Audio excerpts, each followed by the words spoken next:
A graça e a paz do nosso Senhor Salvador Jesus Cristo, cada um dos irmãos, que nessa terça-feira já estão aí preparados, para receber esse ensino da palavra de Deus ao coração de cada um de vocês, amados. Nós estamos aqui na lição número 7 da revistinha e nós vamos falar hoje sobre o ministério do profeta.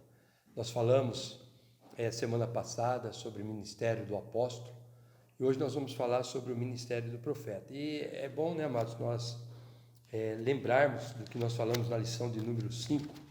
Deixa eu voltar aqui para vocês, para que vocês não percam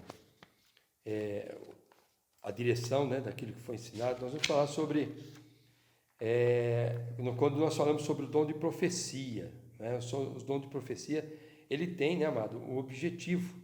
Ele tem um objetivo para consolar, edificar e orientar a igreja do Senhor. Então nós temos que ter isso guardado aqui no nosso coração, porque olha o que está escrito aqui, quem fala também para quem ouve, objetivando edificar, exortar e consolar. Então o dom de profecia, ele está direcionado também ao ministério profético, que é a pessoa que vai ser usada para trazer o recado de Deus ao coração de cada um dos irmãos. Então isso é bom que fique bem claro, para que você compreenda, amado, a importância desse ministério de profeta dentro do corpo de Cristo. Então nós vamos orar, vamos pedir a Deus que fale aos nossos corações, que Deus esteja abençoando a sua vida, te dando saúde, paz, alegria, e que você esteja aí preparado e atento a tudo aquilo que nós vamos falar nessa noite, sobre esse ministério tão importante para a igreja. Feche seus olhos. Pai Santo, querido e amado, em nome de Jesus, eu quero te louvar e agradecer a Deus por mais um dia, por mais uma terça-feira, ao qual nós estamos aqui reunidos, Senhor, para podermos aprender um pouco mais da Tua Palavra. Estamos falando, Senhor Deus, sobre os dons dados à Tua igreja. E hoje nós vamos estar falando, Senhor Deus, sobre o ministério, o ministério profético. Então, que nós possamos, Pai amado, estarmos sendo direcionados pelo Teu Espírito Santo.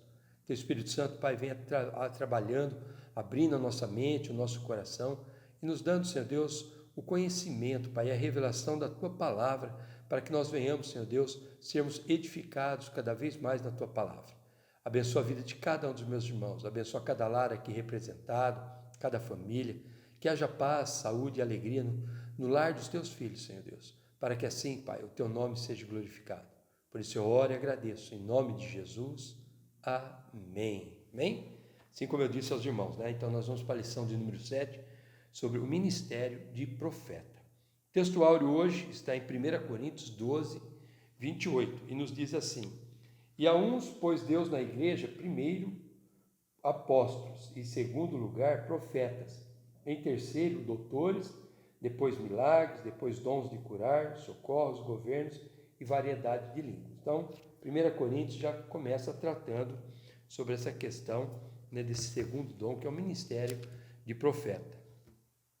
A leitura bíblica em classe, amados, está em 1 Coríntios 12, 27 ao 29 e Efésios 4, do 11 ao 13.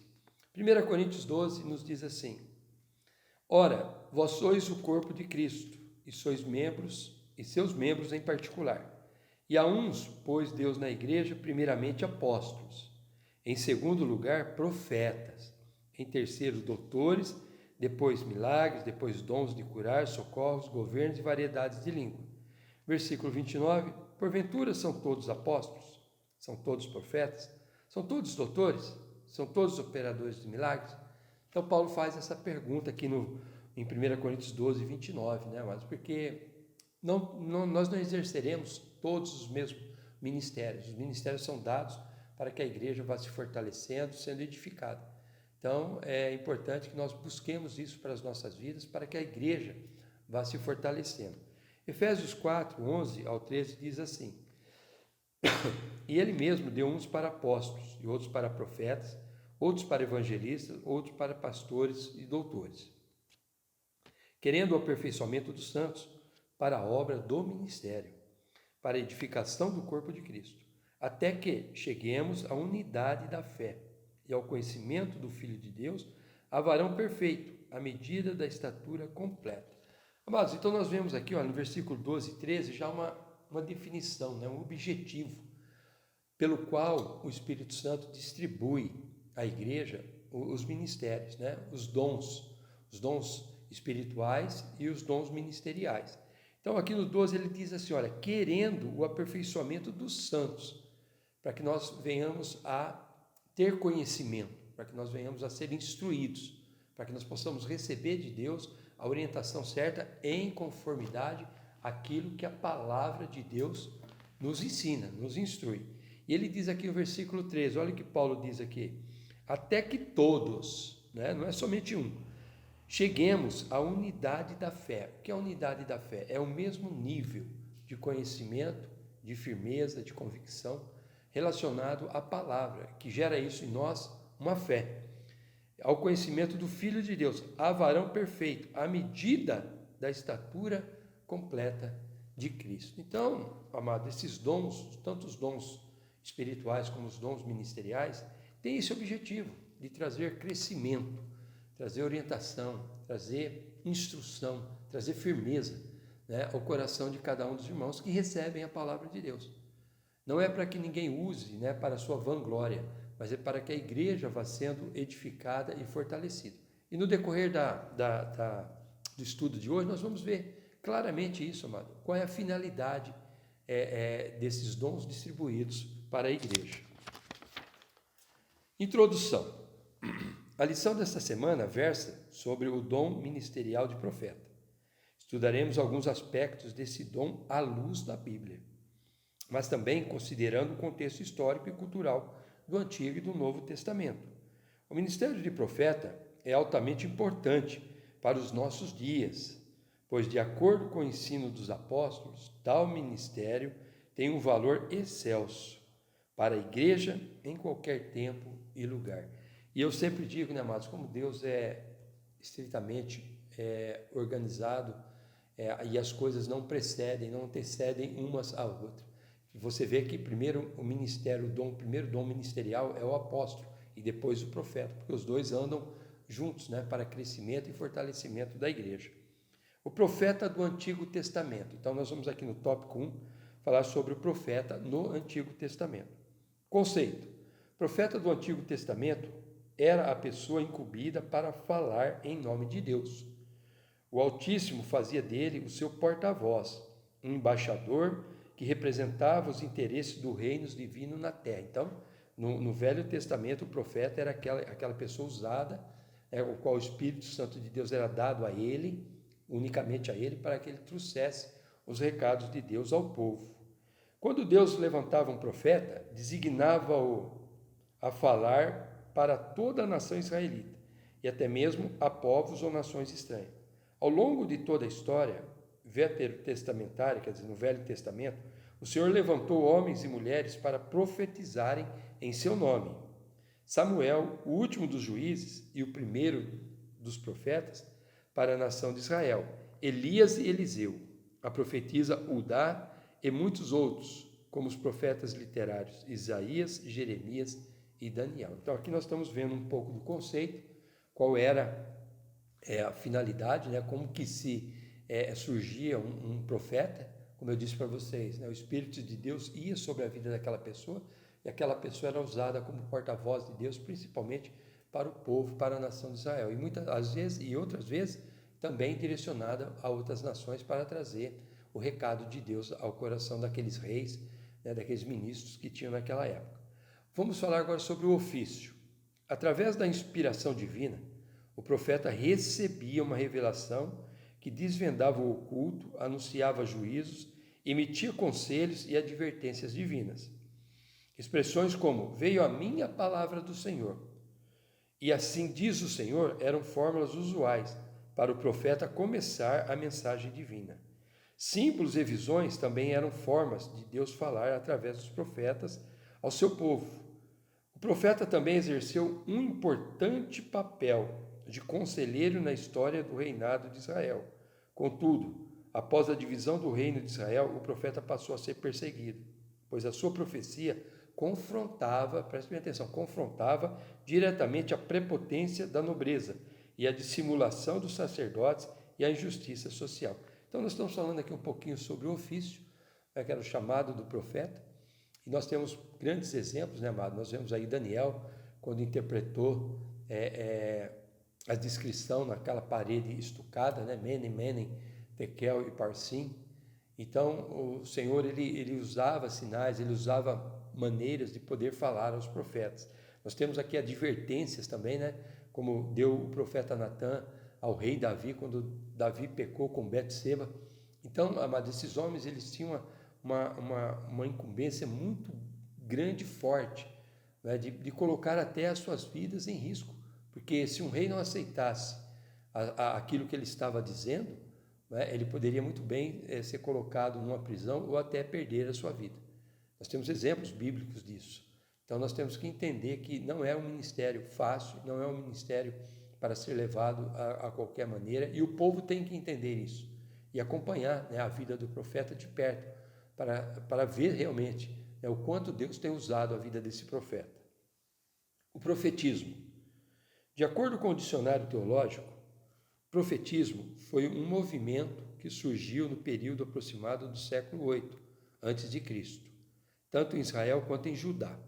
O objetivo desse movimento era restaurar o monoteísmo, né? Um Deus só. Hebreu, combater a idolatria, denunciar as injustiças sociais, proclamar o dia do Senhor e reavivar a esperança messiânica. Foi nesse tempo que os verdadeiros profetas de Israel foram cruelmente surrados, presos e mortos. Nós temos aqui o exemplo, né, do profeta Jeremias, também do profeta Isaías, principalmente Isaías, que foi um profeta messiânico, anunciando a vinda de Cristo 700 a 750 anos antes de tudo estar acontecendo. Isaías ele foi encerrado ao meio, né, porque os reis daquela época não estavam aceitando aquelas profecias. Então nós vemos, amado, o peso que isso há, né, o peso que o ministério tem sobre a vida de uma pessoa. Então não é algo para se levar de qualquer maneira, não é algo para trazer vanglória para as nossas vidas, mas sim olharmos para a responsabilidade que isso tem na vida das pessoas. E a igreja, ela tem que ter o conhecimento disso e reconhecer esse ministério profético na vida das pessoas e dar valor a ele, para que a pessoa possa crescer, né, mas estando no meio do povo, trazendo os benefícios para a igreja. O item 2, o profeta no Novo Testamento. Então nós falamos um pouquinho sobre o profeta no Velho Testamento, que era aquela pessoa usada por Deus, né? Deus usava a vida daquela pessoa somente, e agora nós vamos falar sobre o profeta no Novo Testamento. A importância do termo profeta no Novo Testamento, como já vimos em Efésios 4:11, são mencionados 5 ministérios que exerciam papéis fundamentais na liderança da igreja antiga. São eles o apóstolo, profeta, evangelista, pastor e doutor. Não por acaso o termo profeta aparece na segunda posição da lista, apresentada em 1 Coríntios 12:28 e Efésios 4:11. O profeta é identificado 3 vezes na epístola aos Efésios, como alguém que acompanhava os apóstolos. Olha aqui, veja bem como isso tem uma conotação muito importante. Então o apóstolo no Novo Testamento andava junto com o profeta e o profeta andava junto com o apóstolo. A Bíblia afirma que os concidadãos dos santos e da família de Deus estão edificados sobre o fundamento dos apóstolos e dos profetas. Efésios 2:19 e 20. Aqui a Bíblia denota a importância do ministério de profeta na liderança da igreja do primeiro século. Então, amados, é interessante nós olharmos para essa colocação e essa posição que tem, né, tanto o ministério apostólico como o ministério profético. Eles andam juntos, né? Eles foram usados para trazer o alicerce, né, o fundamento. Então, a igreja hoje, a igreja de Cristo hoje, a verdadeira igreja de Cristo, ela está alicerçada, né, nos fundamentos dos apóstolos e dos profetas. Então, amado, nós temos que olhar o peso que isso tem para as nossas vidas. Porque muitas vezes as pessoas elas ficam correndo de um lado para o outro, correndo atrás de profecias e recebendo coisas que não estão alicerçadas em conformidade à palavra. Então a sustentação para tudo isso, amado, é o trabalhar do Espírito Santo conduzindo, né, a vida daquele profeta para direcionar a igreja do Senhor Jesus. E nós vamos estar alicerçados, né? O que é um alicerce? O alicerce é aquilo que vai suportar todo o peso, a sustentação de toda uma construção.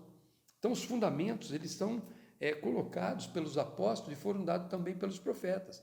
E está aqui, ó, amado, está aqui, né? Não tem nada mais a ser profetizado que não esteja dentro da Bíblia. Então, nós temos que entender que quando alguém vai profetizar, ou alguém vai ser usado por Deus, nós temos que trazer isso à luz da palavra e confrontar se está de acordo com o que a palavra de Deus nos ensina. Porque o fundamento já foi colocado. Não se deixe enganar, não se deixe iludir. Né? Você não precisa ficar correndo de um lado para o outro para buscar adivinhações, revelações, né? Porque você pode ter um problema muito sério na sua vida. Fique com a palavra, traga tudo à luz da palavra. Seja instruído pelaquilo que a palavra te fala. Procure conhecimento. Procure orar através da oração, que Deus fale o seu coração. E Deus vai trabalhando, amado. Deus não vai nos deixar confundidos nem enganados de maneira alguma. Basta apenas que nós venhamos a ter firmeza, né? E o conhecimento da verdade, que é a palavra do Senhor. Vamos aqui agora. O ofício de profeta neotestamentário, né? O ofício do profeta no Novo Testamento. Seu ministério no Novo Testamento não consistia em predizer o futuro, adivinhar o presente ou ficar fora de si. Não, de acordo com o comentário bíblico, o Novo Testamento, o profeta neotestamentário era dotado por Deus para receber, mediar diretamente a palavra do Altíssimo. Apesar de ele algumas vezes predizer o futuro, conforme instrui-nos a Bíblia de Estudo Pentecostal, seu ofício consiste em proclamar e interpretar a palavra de Deus. Então você vê como que isso mudou, né, com relação à questão do Velho Testamento. O Velho Testamento, o profeta, ele trazia coisas, profecias que estariam acontecendo no futuro, como o exemplo de Isaías, que predizia, né, a vinda de Jesus Cristo, como Jeremias profetizou os 70 anos de cativeiro, coisas que Oséias profetizou, Malaquias profetizou, então coisas que estariam se completando lá no Novo Testamento. Mas hoje, né, o profeta do Novo Testamento, ele vem trazendo tudo o que está direcionado com a palavra. É dentro da palavra que nós temos que trazer as revelações do Senhor. E é interessante isso para nós olharmos aqui. Olha o que continua dizendo aqui, ó. Proclamar e interpretar a palavra de Deus por vocação divina, com vistas à admoestação, exortação, trazer ânimo, consolação e edificação da igreja. Então, amados, é através da palavra, através dos ensinos que Jesus deixou, nós temos que pregar e ensinar a verdade, para que a igreja venha sendo edificada, consolada, não é? Para que a igreja seja exortada, seja admoestada pela palavra do Senhor. Então, aquilo que nós temos que dizer em conformidade à palavra. Né? Nós temos que fugir um pouquinho do contexto que hoje nós vemos nas coisas que acontecem. Temos que dar ênfase àquilo que a palavra nos ensina. Era dever do profeta no Novo Testamento, assim como para o Antigo Testamento, desmascarar o pecado, proclamar a justiça, advertir do juízo vindouro e combater o mundanismo e frieza espiritual entre o povo de Deus. Por causa da mensagem de justiça que o profeta apresenta em tempos de apostasia e confusão espiritual, inclusive na igreja, não há outro jeito. Ele fatalmente será rejeitado e perseguido por muitos. Amados, aqui é uma realidade. Não é? Porque imagina você, uma pessoa que faz parte do convívio, está dentro da igreja, está vivendo uma vida de pecado. E através da ministração da palavra, aquela pessoa ela acaba sendo confrontada. Existem duas situações. Se a pessoa for uma pessoa de Deus, se é uma pessoa que verdadeiramente se converteu e entende o recado que Deus está dando, ela vai se arrepender, ela vai abandonar o seu pecado, porque o Espírito Santo vai testificar com ela. Mas se houver um espírito de rejeição com a palavra, essa pessoa ela não vai dar ouvido à voz do Senhor. E ela vai começar a causar questionamentos e dúvidas.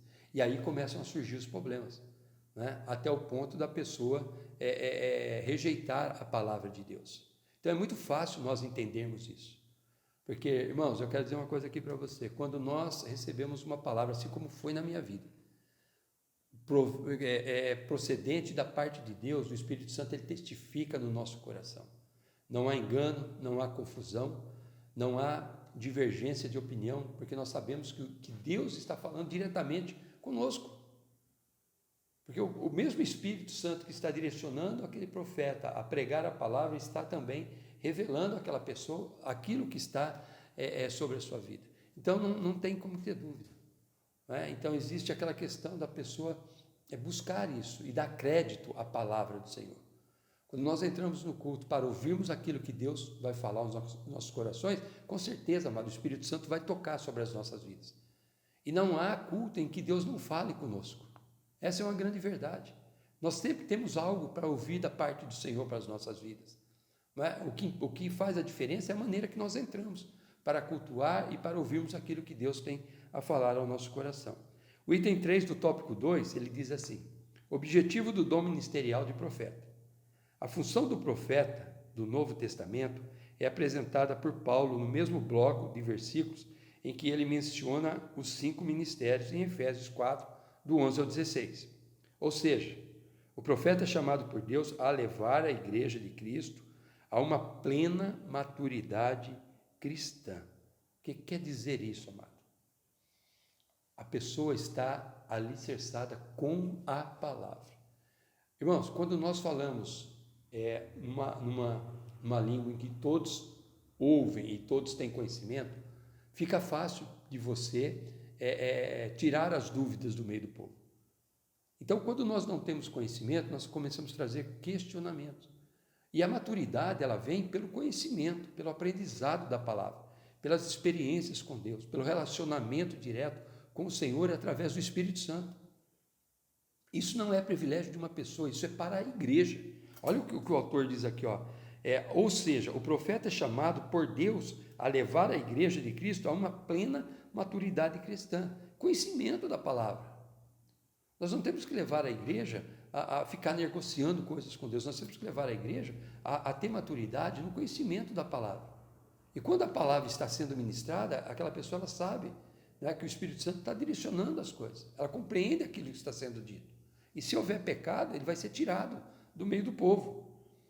Pois, como um organismo vivo, a igreja, o corpo de Cristo, deve desenvolver-se para edificação em amor, para que tal seja uma realidade. Os profetas do Senhor devem desempenhar suas funções, capacitados e dirigidos, olha aqui, pelo Espírito Santo. Então, a função do profeta hoje no Novo Testamento, amado, é trazer ensino da palavra de Deus, trazer o que está contido aqui, olha, na verdade da palavra de Deus, para que a igreja venha amadurecer, para que o vínculo do amor da parte de Deus conosco venha crescer no meio da igreja. E quando isso acontece, a igreja coloca os pés no chão, né, e passa a dar ouvido à voz do Senhor. E aí as dúvidas, né, os questionamentos vão sendo tirados. E só há tempo para adoração, louvor e gratidão, porque nós sabemos que aquilo que vai ser ministrado é da parte de Deus para as nossas vidas. O item 3, preste bem atenção agora, amado. Discernindo o verdadeiro profeta do falso. Item 1, simplicidade versus arrogância. Duas características do verdadeiro profeta são a simplicidade e o amor. Então, preste bem atenção nisso. A pessoa que é usada por Deus, a pessoa que é direcionada pelo Espírito Santo a trazer um recado, amado, ela não vai agir de arrogância, ela não vai agir de soberba, ela não vai agir de presunção. Ela vai se colocar na condição de servo, o qual ele é, porque somos servos, estamos aí para servir, não estamos aqui para poder crescermos em cima das pessoas. Olha o que diz aqui, olha, duas características do verdadeiro profeta, são a simplicidade e o amor. Ainda que a palavra seja de juízo, o coração do profeta transborda de amor e a sua conduta simples demonstra a quem ele está servindo. Então está aí um ponto muito importante para você observar, não é? De quem que você está recebendo profecia, de quem você está recebendo revelação. De pessoas que você nem conhece, de pessoas que você não sabe de onde são e pessoas que você nem tem relacionamento com elas, né? E que procuram as suas próprias satisfações. Olha aqui o que continua dizendo aqui, ó. Vamos ver aqui o segundo item. Estão servindo o Deus de amor. Lembramos-nos de Jeremias, Oséias e do propósito e do próprio Senhor Jesus. Já o falso profeta só pensa em si, em seu status e benefícios. Profetiza objetivando a autopromoção. Ele mente, ilude e engana. Lembremos-nos de Ananias, o profeta mentiroso que enfrentou Jeremias. Irmãos, o ministério do profeta Jeremias, ele é muito interessante. Nós estamos aí com a leitura bíblica, né, durante este ano. Nós vamos chegar no livro do profeta Jeremias e muitas coisas nós vamos entender. Esse profeta, amado, ele foi confrontado por um profeta ao qual um espírito mentiroso entrou na vida desse profeta. Jeremias estava profetizando 70 anos de cativeiro na Babilônia. E esse profeta dizendo que não aconteceria conforme Jeremias disse. Quando Jeremias anunciou isso ao rei, esse profeta ele teve a ousadia de esbofetear o próprio Jeremias, né? E era um espírito mentiroso. E Jeremias disse para ele assim, olha, você vai ver o que vai acontecer. E realmente aconteceu conforme Jeremias havia anunciado. Então nós temos que tomar muito cuidado. Isso aqui é um alerta para as nossas vidas, né? Olha a condição, né? O falso profeta só pensa em si, seu status e benefício. Profetiza objetivando a autopromoção. Ele mente, ilude e engana. Lembremos de Ananias, o profeta mentiroso que enfrentou Jeremias. O item 2. Pelos frutos os conhecereis. Uma advertência séria de Jesus para os seus discípulos foi acerca da preocupação com os falsos profetas. Como conhecê-los? Jesus disse que o reconheceríamos pelos seus frutos, Mateus 7, 15 e 20. Pois o resultado, o fruto do que o profeta diz e faz, revela o seu caráter. Logo, você conhecerá de onde procede a árvore. Lembre-se de que não devemos diferenciar o verdadeiro profeta do falso, pela performance ou pelo espetáculo, mas pelos frutos que eles produzem. Então, o Evangelho de Mateus, o próprio Senhor Jesus nos alertou disso. Nós devemos acautelarmos, né? Temos cuidado com os falsos profetas, que viriam como lobos, né? Viriam com ovelhas vestido em pele de lobo. Então, viriam como lobo vestido em pele de ovelha, né? Então, nós temos que tomar muito cuidado com essas coisas, porque eles estão só querendo o seu próprio interesse. E Jesus deu esse ensinamento. Pelos frutos o conhecereis. Jeremias, quando profetizou, né, o cativeiro babilônico, Jeremias esteve preso no calabouço quando houve a invasão da Babilônia. Nebuzaradã, que era chefe da guarda de Nabucodonosor, foi até lá e de lá ele tirou Jeremias do calabouço e ofereceu para Jeremias duas condições. Ele poderia estar no palácio com o profeta, né, junto com o profeta seria cuidado por ele. Ele teria do bom e do melhor, ou ele estaria no meio do povo.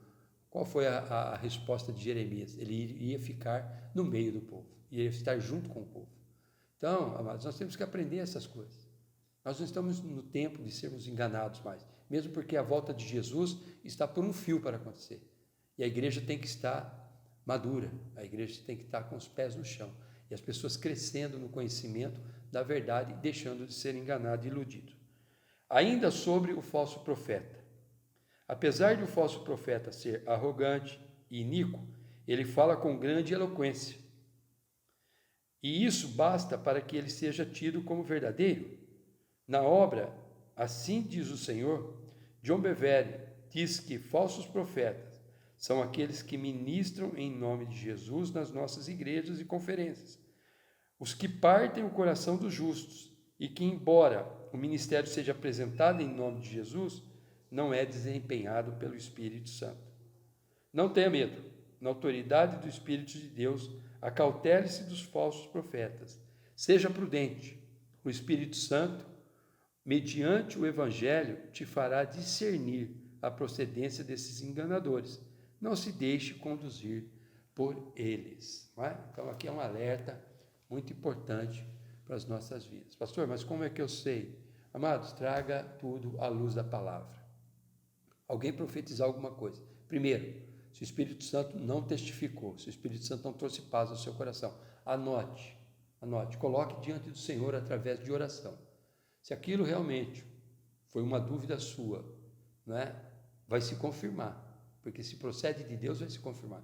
Agora, se não foi dúvida, se você tem razão, se aquilo não estava procedendo de acordo com a verdade da palavra, amados, o Senhor vai mostrar e vai trazer paz ao seu coração, tá? Então, aqui uma orientação que eu dou para você. Não fique questionando, não fique trazendo contenda, mas traga tudo diante da luz da palavra, né? Para que nós possamos ter esse ministério se cumprindo dentro da igreja, mas com eficácia e com verdade, tá? Para que a igreja vá se fortalecendo cada vez mais, para que Deus nos ache aptos, né, a podermos ministrar sobre o povo de Deus e revelar as coisas que o Senhor tem para dizer através das nossas vidas. Então, amados, vamos tomar cuidado, nos ajude nisso, nessa caminhada, não é? Seja prudente, seja cauteloso, cuidado aonde você põe a sua cabeça, né? Fique atento para que isso não venha trazer dissabor para a sua vida. Muitas pessoas, amados, hoje se encontram frustradas e decepcionadas, porque acreditaram e acharam que estavam ouvindo coisas ao qual era Deus que estava dizendo e não tinha nada a ver com aquilo que Deus estava transmitindo, não é? Era simplesmente uma profecia da parte humana do homem para a vida das pessoas. Então nós temos que tomar muito cuidado. Esse é um ministério muito importante para dentro da igreja, para que a igreja vá crescendo e se fortalecendo, né, e sendo cheia da presença do Senhor. Amém? Vamos ler aqui a conclusão, que diz aqui: acabamos de estudar o exercício do ministério de profeta no Antigo e no Novo Testamento. Vimos que tal ministério, juntamente com o dos apóstolos, era um dos pilares na liderança da igreja do primeiro século. Apesar de, ao longo da história da igreja, o ministério de profeta ter tido preeminência, sabemos o quanto ele é importante para a vida espiritual da igreja de Cristo. O profeta do Senhor, com autoridade e sabedoria divina, deve desmascarar as injustiças, o falso profetismo e primar pela edificação da igreja do Senhor Jesus. Que Deus levante os legítimos profetas. Glória a Deus, né, amados? Que isso seja uma grande verdade, que isso aconteça no nosso meio, para que nós possamos receber da parte do Senhor, através de um vaso de honra, um vaso idôneo, não é? Os recados de Deus para as nossas vidas, e que a igreja vá cada vez mais crescendo, se fortalecendo e amadurecendo, porque uma igreja madura, amado, ela não é levada, né, por qualquer movimento ou por qualquer vento de ensinamento, e nem por profecias erradas. Então nós temos que discernir aquilo que está dentro da palavra de Deus, e graças a Deus, até hoje, o Senhor não tem nos deixado ser confundidos.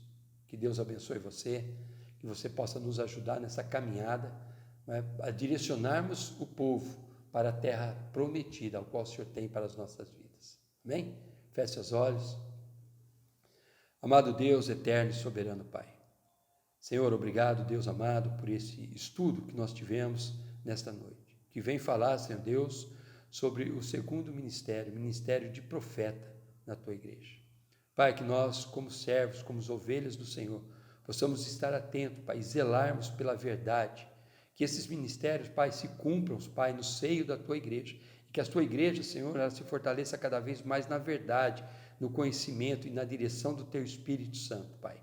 Porque, Senhor, ela é Tua, a igreja é Tua, ela foi comprada, Senhor Deus, com o sangue de Jesus naquela cruz do Calvário, e cabe a nós, Pai, como ministros, Pai, não deixarmos, Pai, que os erros aconteçam dentro da Tua igreja, e zelarmos pela verdade, porque a Tua palavra, ela é a verdade. Por isso eu oro e agradeço, Pai, em nome de Jesus, amém. Amém, amados irmãos? Eu quero dar um recado aqui para os irmãos. Domingo que vem, né, dia 30, nós estaremos participando do Dia da Igreja Perseguida. Gostaria de ver todos vocês lá participando do culto, né, se envolvendo, nos ajudando, a igreja se envolver com o trabalho de missões. Nós estamos aí apoiando o trabalho das missões Portas Abertas, que é uma missão interdenominacional, está no mundo todo, e nós temos que conhecermos, né, amado? Conhecermos um pouco do que está acontecendo ao nosso redor com relação à igreja perseguida. Muitas pessoas, muitos missionários, muitos irmãos estão perdendo as suas vidas para levar o recado de Deus, para que as pessoas possam conhecer a verdade da palavra. Não é? E eu quero também reforçar aqui, você que quer nos ajudar, né, contribuindo para o trabalho do Ministério de Portas Abertas, você pode procurar o nosso irmão Alexandre, né, e contribuir lá com ele para que nós possamos enviar, né, para o Portas Abertas, né, a nossa doação. E todos os meses, amados, nós temos conseguido honrar esse compromisso. E vamos continuar, amados, abençoando o trabalho desses irmãos que estão no campo, ajudando ele a realizar a pregação do Evangelho, né, em todo o mundo. Amém? Então que você possa também nos ajudar. Vamos orar pelos nossos dizimistas, ofertantes, vamos orar aqui pelas pessoas que estão enfermas, né, qualquer tipo de enfermidade que Deus possa estar curando, porque Ele é o médico dos médicos. Vamos orar também pelos profissionais de saúde, os médicos, os atendentes, as pessoas que estão aí na frente dessa batalha, né, contra o Covid, para que o nome do Senhor seja engrandecido. Feche seus olhos.